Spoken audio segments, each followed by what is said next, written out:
President Trump is in Ireland right now, visiting and wrapping up his three-day state visit to the United Kingdom. President Kennedy, of course, visited in the summer of 1963. It was Ronald Reagan who did the same a little bit more than 21 years later. Each saw a boost in their approval ratings after visiting the Emerald Island. Could President Trump have the same lasting effect? Now, Doug Wead, historian extraordinaire, is here. It's interesting, Doug, when you look back at history, other presidents have visited Ireland, of course. Those two sort of had ancestral rights to it. And for John Kennedy, it was a very, very big deal. He later claimed it was among the best 4 days of his entire presidency. Sadly, 5 months later, he would be gone.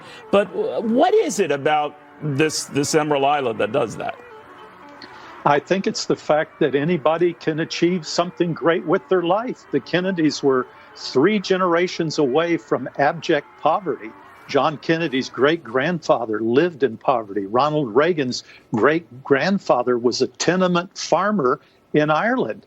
And it snubs the nose of the British a little bit. You remember when George Washington was president, the British presented him with a genealogy to explain how he could defeat them in battle. He had to have royal blood somewhere back in there. But no, Washington rejected it.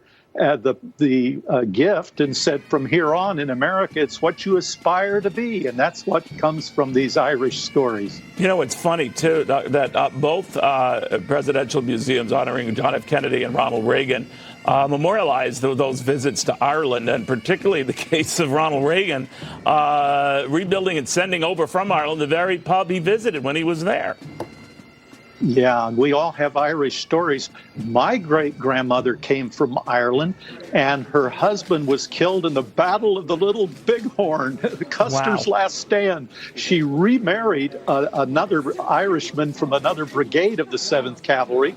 They gave birth to my grandmother. So the point is, I would not be on television or alive if Custer had not been wiped out at the Battle of the Little Bighorn. All right, so he's the one I blame. All right, so let me ask you, Professor. I mean, we talk about this. I always think these are kind of endearing moments, especially when there's a family link and you're essentially going back home.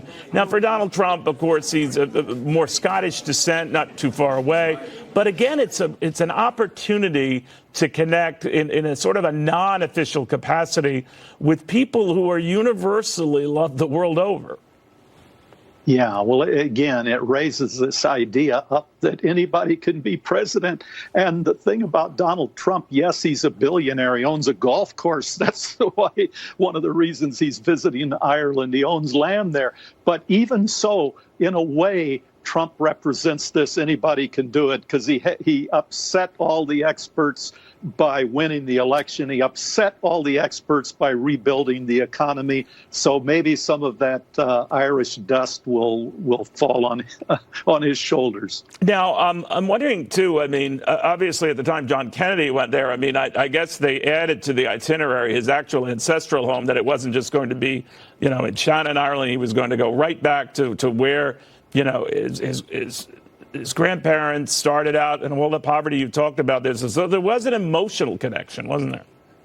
Yeah, absolutely. Again, it's the poverty to think anybody can do it. They can rise from such circumstances. And it's reassuring to us that we don't have to be victims. We aren't born to a certain destiny. We can help create that. And Reagan family and Reagan shows that. And the Kennedy family and the Kennedys showed that. They were 3 generations away from everything. And that's pretty remarkable. I remember there's a great story, and I'll end it here. I'm going on and on, but being half Irish, you'll have to indulge me. There's this great story of Ronald Reagan that he told those he was meeting with at this pub about people who had recognized the family name and earlier on had remembered what the Reagans meant. And one of them, apparently, Reagan is saying, "Whatever happened to him?" referring to Ronald Reagan himself as president of the United States. Funny memory, a funny little story. Lots of those. Who knows? We'll maybe see some more in the president's waning hours in Ireland. Professor, always a pleasure. Thank you, my friend. Thank you, Neil.